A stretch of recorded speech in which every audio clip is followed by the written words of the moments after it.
Hola, hola. Sean todos bienvenidos a una nueva clase para jóvenes de prepa.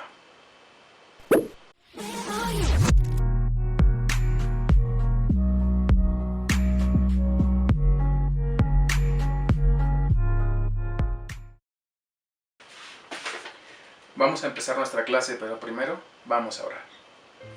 Señor, te damos gracias por permitirnos compartir tus conocimientos, Señor, esta vez a través del libro de Hechos. Te pedimos, Señor, que seas tú el que guíe esta clase, Señor. Bríndanos sabiduría para poder entender el mensaje que tienes para nosotros. Señor, sensibiliza nuestro corazón para aceptar y poner en práctica tu palabra, Señor. Graba en nuestra memoria esas palabras que nos ayudarán a ser cada vez más agradables a tus ojos, Señor. Señor, todo eso te lo pedimos en nombre de tu Hijo amado Cristo Jesús. Amén. Empecemos.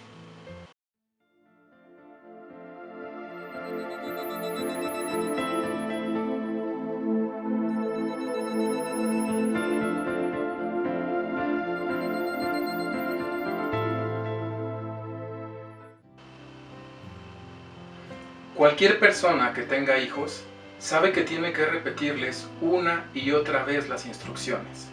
Los padres tienen que estar continuamente recordándole a los hijos cómo deben hacer las cosas.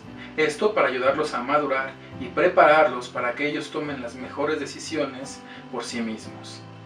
Del mismo modo, cuando leemos el libro de Hechos, Lucas trata algunos temas varias veces.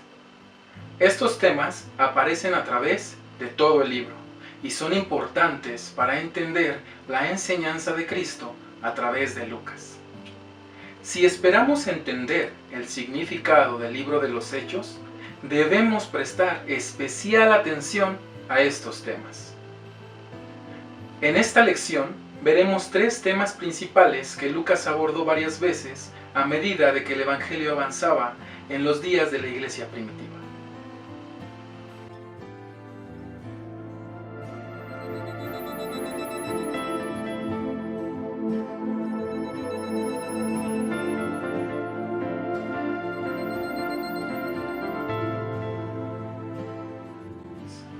Evidencias sugieren que este libro fue escrito por el médico Lucas, el compañero de viajes de Pablo y autor del Evangelio que lleva su nombre. La fecha de escritura se calcula entre el 63 y el 70 después de Cristo. No se sabe en dónde se escribió, aunque algunos han sugerido que fue en Roma. Al igual que el Evangelio de Lucas, el libro de Hechos estaba dirigido originalmente a Teófilo, como lo podemos ver en Hechos capítulo 1, versículo 1, pero claramente tenía la intención de ser para todos los creyentes. Como un relato histórico de los comienzos del cristianismo, Hechos relata las relaciones entre la Iglesia y el Imperio Romano. Explica el establecimiento de la Iglesia y la difusión del Evangelio a través del mundo conocido. El relato de Lucas cubre un periodo de más o menos 30 años y alcanza desde Jerusalén hasta Roma.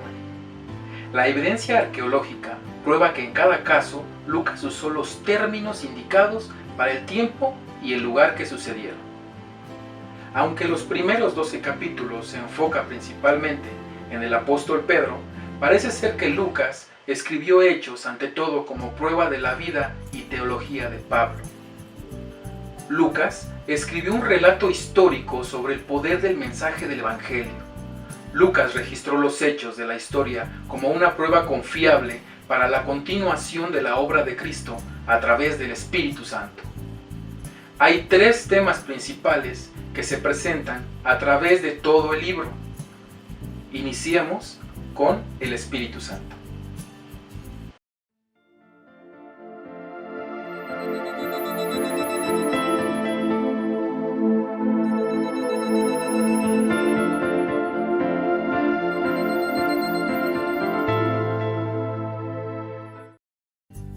El libro de los Hechos describe al Espíritu Santo como el que da poder a la Iglesia para evangelizar al mundo viviendo vidas transformadas.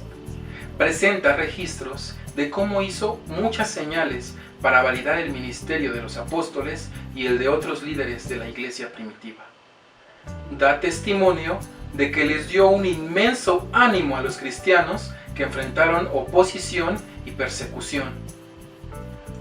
Un elemento importante en la enseñanza de Jesús sobre el reino de Dios fue que el Espíritu Santo volvería pronto a los apóstoles en una forma muy especial. Así como leemos en Hechos capítulo 1, versículos del 4 al 8. Una vez, mientras comía con ellos, les ordenó: No se alejen de Jerusalén, sino esperen la promesa del Padre, de la cual les he hablado. Juan bautizó con agua, pero dentro de pocos días ustedes serán bautizados con el Espíritu Santo. Entonces, los que estaban reunidos con él le preguntaron: Señor, ¿es ahora cuando vas a restablecer el reino a Israel? No les toca a ustedes conocer la hora ni el momento determinados por la autoridad misma del Padre. Les contestó Jesús: Pero cuando venga el Espíritu Santo sobre ustedes, recibirán poder y serán mis testigos, tanto en Jerusalén como en toda Judea y Samaria, y hasta los confines de la tierra.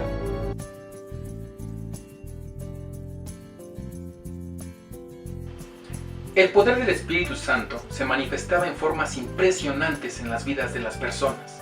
Por ejemplo, cuando el Espíritu de Dios vino sobre Sansón, en el libro de Jueces, Sansón hizo hazañas milagrosas que trajeron grandes victorias sobre los filisteos. Además del poder del Espíritu, Jesús dijo que el Espíritu Santo haría que los discípulos fuesen testigos. Muchas veces, el Espíritu de Dios les dio a su pueblo poder para hablar con valor, fuerza y efectividad en su nombre. En el libro de Miqueas, capítulo 3, versículo 8, leemos: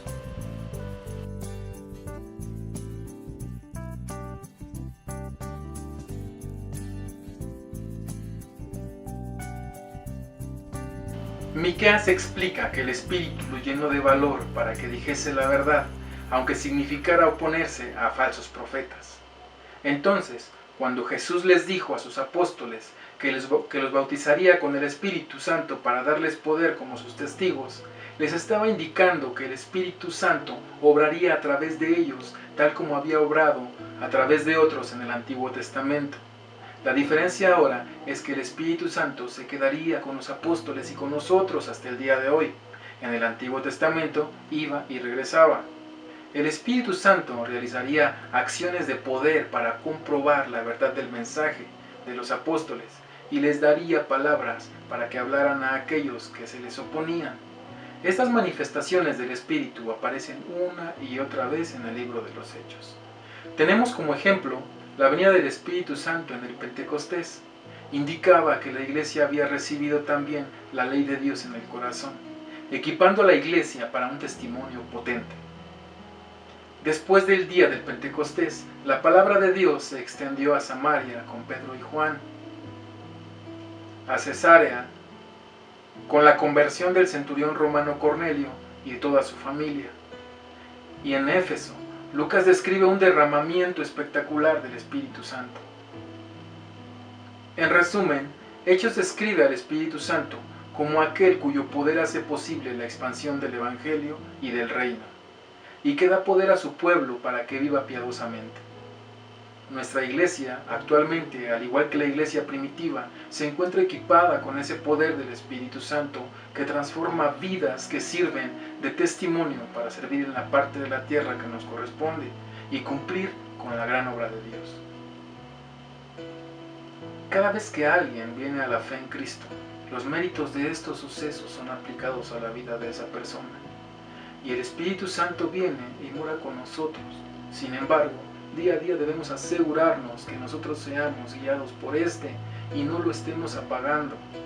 Una forma de comprobar si mostramos el fruto del Espíritu Santo es analizándonos por medio de las características que este tiene. Leamos el libro de Gálatas capítulo 5 versículos del 22 al 26.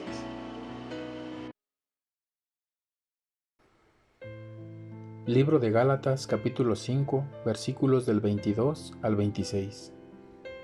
En cambio, el fruto del Espíritu es amor, alegría, paz, paciencia, amabilidad, bondad, fidelidad, humildad y dominio propio. No hay ley que condene estas cosas. Los que son de Cristo Jesús han crucificado la naturaleza pecaminosa con sus pasiones y deseos. Si el Espíritu nos da vida, andemos guiados por el Espíritu. No dejemos que la vanidad nos lleve a irritarnos y a envidiarnos unos a otros.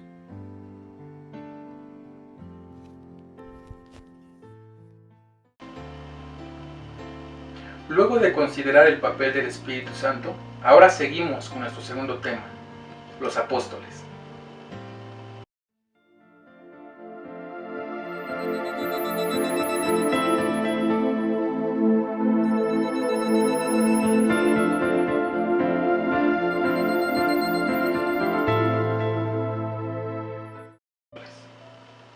Antes de subir a los cielos, Cristo nombró a los apóstoles para que continuaran con su ministerio de extender su reino sobre toda la tierra por medio del Evangelio. Ya vimos en el libro de Hechos capítulo 1 versículo 8, encontramos el papel vital que jugó el Espíritu Santo en la iglesia primitiva. Ahora queremos poner especial atención en un segundo tema que resalta en este versículo, el papel de los apóstoles. Como Jesús lo expresa, el Espíritu Santo fue dado a los apóstoles para que pudieran transformarse en sus testigos a través de todo el mundo. En la iglesia primitiva se conocía como mártires y testigos a quien daba testimonio del Evangelio en situaciones difíciles. En los casos más extremos, los testigos fueron torturados o asesinados a causa de su testimonio como cristianos. De hecho, la tradición de la iglesia nos cuenta que la mayoría de los apóstoles murió de esta manera. Este tema del testimonio de Cristo frente a la oposición fue una inquietud importante de Lucas al escribir sobre la iglesia primitiva. Respecto a esto, nadie superó a los apóstoles como testigos valientes y efectivos de Cristo. La palabra apóstoles o apóstolos en griego significa básicamente alguien enviado. Regularmente se usa para referirse a los mensajeros, representantes enviados a cumplir misiones, mismos que eran autorizados a hablar en nombre de quienes los enviaban. Por ejemplo, cuando Jesús envió a los 72 misioneros a predicar el reino de Dios, en Lucas capítulo 10, ellos se transformaron en representantes temporales nombrados para llevar, por un tiempo, una porción de la autoridad de Cristo. En el libro de Lucas capítulo 10, versículo 16, Jesús envió a los misioneros con estas palabras.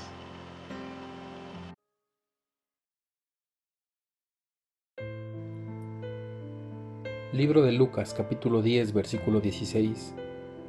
El que los escucha a ustedes, me escucha a mí. El que los rechaza a ustedes, me rechaza a mí. Y el que me rechaza a mí, rechaza al que me envió.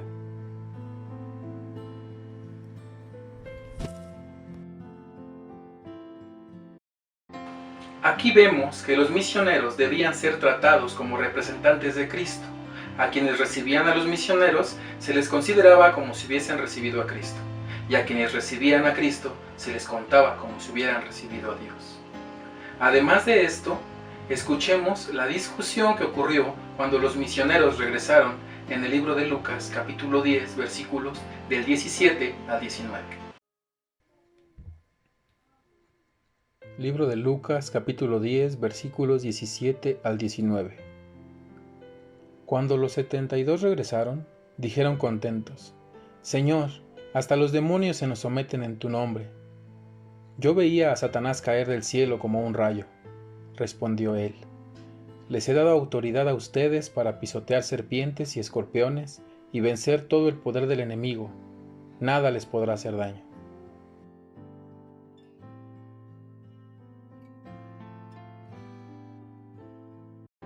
Cuando los envió como sus misioneros, Jesús los embistió con una porción de su autoridad a los 72, de modo que su representación no fue meramente simbólica, sino que ellos fueron sus representantes autorizados.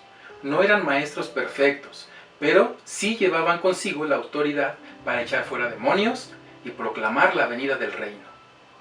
Las historias de Lucas aclaran que los apóstoles no solo fueron nombrados para la misión de expandir el Evangelio, sino que también para una comisión permanente en la iglesia. En Hechos, los apóstoles no fueron sustituidos por otras personas o comisiones. Ellos llevaban consigo la autoridad permanente dada por Cristo y no solo por un poco de tiempo. Los apóstoles fueron autorizados a hablar sobre todos los asuntos relacionados con la creación y gobierno de la Iglesia de Cristo, como lo indica el Acta de Concilio de Jerusalén en Hechos capítulo 15. La palabra de los apóstoles debía ser aceptada por toda la Iglesia. En la segunda carta de Pedro, capítulo 3, versículo 2, Pedro dice: Segunda carta de Pedro, capítulo 3, versículo 2. Recuerden las palabras que los santos profetas pronunciaron en el pasado, y el mandamiento que dio nuestro Señor y Salvador por medio de los apóstoles. Como podemos leer, las palabras de los apóstoles debían ser recibidas porque ellos servían como fieles administradores de la voluntad y la enseñanza de Jesús. En el libro de los Hechos, Dios bendijo a los apóstoles, dándoles convertidos casi todas las veces que predicaban el Evangelio. En el sermón de Pedro, el día de Pentecostés, hizo crecer la iglesia de unas 120 personas a más de 3,000 personas. Y este tipo de bendición continuó a través de casi todo el libro de los Hechos. Como autor, Lucas se preocupó de enseñar a sus lectores que este crecimiento numérico en la iglesia era una evidencia del poder y la aprobación de Dios. Una de las formas en que hizo fue diciendo las palabras del fariseo Gamaliel en Hechos capítulo 5, versículo 38 y 39. Gamaliel dijo estas palabras sobre los apóstoles ante el Sanedrín.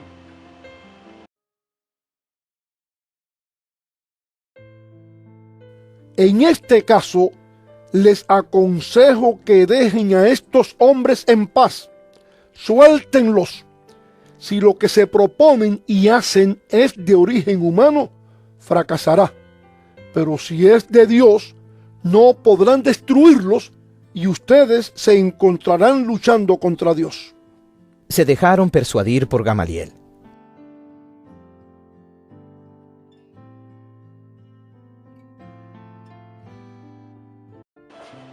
Lucas registra en todo Hechos cómo la iglesia primitiva aceptó y se sometió a sus enseñanzas. Del mismo modo, los cristianos modernos también debemos someternos a los resúmenes de sus enseñanzas en libros como Hechos y a los escritos del Nuevo Testamento. Primera de Timoteo capítulo 4 versículo 12 nos dice: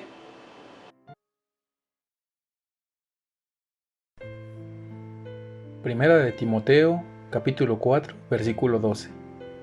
Que nadie te menosprecie por ser joven. Al contrario, que los creyentes vean en ti un ejemplo a seguir en la manera de hablar, en la conducta y en amor, fe y pureza.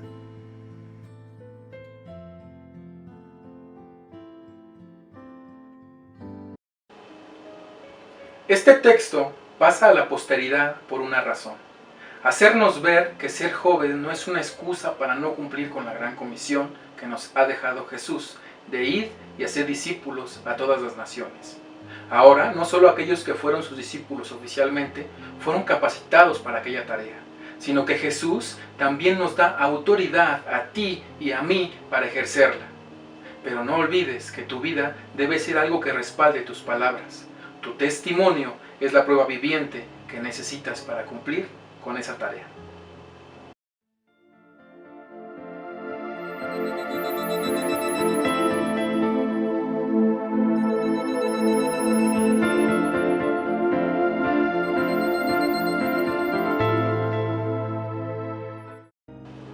La fe es la característica fundamental de la Iglesia. Fue la confesión de fe en Cristo de parte de Pedro que dio lugar a la frase que encontramos en el libro de Mateo capítulo 16 versículo 18: sobre esta roca edificaré mi iglesia. Hasta que Jesús pudiera encontrar un hombre lleno de fe, no pudo comenzar a edificar su iglesia. Pedro llegó a ser el prototipo de todos los creyentes de las edades siguientes. El bautismo, que desde el principio era la condición de entrada en la iglesia apostólica, fue reconocido como el símbolo de la fe y de la confesión. El bautismo era el primer paso de obediencia. Era un acto personal y voluntario de recibir al Salvador. Tú que ya te has bautizado, has experimentado este paso tan importante y sigue siendo el primer requisito para formar parte de nuestra iglesia local, Betel Chimalhuacán. Si cada creyente está unido con Cristo por fe, todos los creyentes deben de establecer una relación entre sí. El uso frecuente del término hermano para referirse a los creyentes indica que desde el principio los cristianos se consideraban como una familia unida. En Hechos y las epístolas paulinas, el compañerismo es una característica esencial en toda la iglesia, como encontramos en el libro de Hechos, capítulo 2, versículo 42. Se mantenían firmes en la enseñanza de los apóstoles, en la comunión, en el partimiento del pan y en la oración. Koinonía, traducido compañerismo, toma su lugar en las reuniones de la iglesia, así como el partir del pan y las oraciones. En la cena del Señor, el compañerismo de los creyentes recibió su expresión más destacada y sagrada, porque si el bautismo era el símbolo de fe, la cena era distintivamente el símbolo de amor y compañerismo, una comunión o participación común con la muerte de Cristo, y sus frutos que conllevan una comunión de corazones y espíritus entre los mismos participantes. En nuestra iglesia llevamos a cabo cada una de las enseñanzas de la primera iglesia. Como puedes ver, desgraciadamente no podemos participar de la Cena del Señor por ahora, ni juntarnos a orar, pero existe una transmisión todos los miércoles de culto de oración. Para nosotros es realmente esencial el compañerismo y la fraternidad entre nosotros. Es por ello que ahora, por esta pandemia que estamos sufriendo, el equipo pastoral ha estado muy al pendiente de todos los integrantes de esta familia que es Betel. Sin embargo, tener compañerismo y cuidar de los hermanos no es una tarea única para los líderes o maestros, sino también tuya y mía. Si tú formas parte de esta iglesia, es importante que aún en la distancia hagas compañerismo con los hermanos, ya sea a través de llamadas o mensajes. La iglesia primitiva participaba de compartir sus bienes también, como un acto de amor. Hoy en día mucha gente se quedó sin trabajo. Muchas familias no tienen los mismos recursos que tenían antes. Quizás tú eres una de ellas. Dios quiere que volvamos a ser como esa iglesia que Él nos enseña en Hechos. Así que si tú tienes la oportunidad de bendecir a algún hermano con lo que Dios te ha dado, no dudes en hacerlo. La santidad de sus miembros es otra cualidad dominante en la iglesia. Santos, ese es uno de los términos que se usa más frecuentemente en el Nuevo Testamento en relación con los creyentes. La santidad de la sociedad cristiana consistió en su separamiento del mundo. Leamos la primera carta de Pedro, capítulo 2, versículo 9.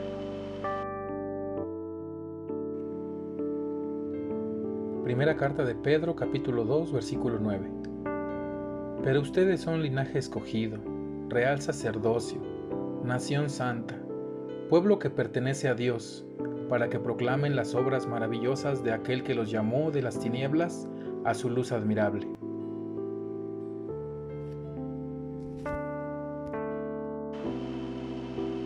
Los miembros de la iglesia, como dijo Pedro, son linaje escogido, real sacerdocio, nación santa, un pueblo adquirido.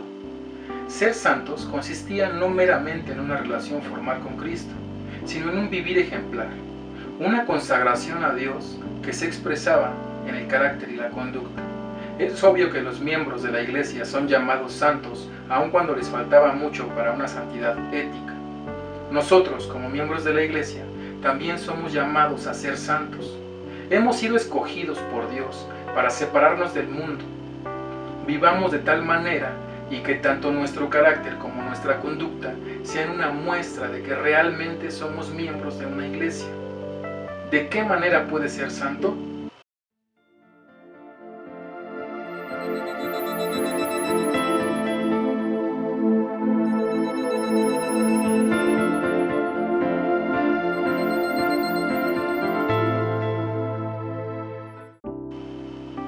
Congrégate. Por ahora ve los videos del pastor, los manda los domingos y las clases que nosotros estamos preparando para ti. Lee tu Biblia, ora, escucha música cristiana, aléjate del pecado, obedece a Dios, compórtate como un cristiano.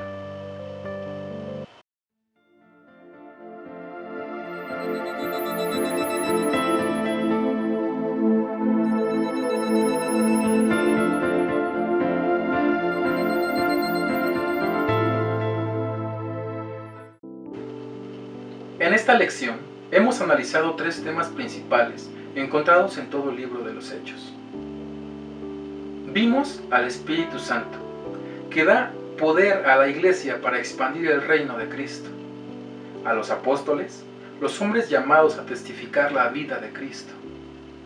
Y la iglesia, como portadora de la fe, comunión y muestra de santidad. El libro de los Hechos es una obra notable de la historia y la teología. Al escribir a Teófilo y a la iglesia primitiva, Lucas resaltó la importancia de extender el evangelio del reino de Dios a todas las naciones de la tierra.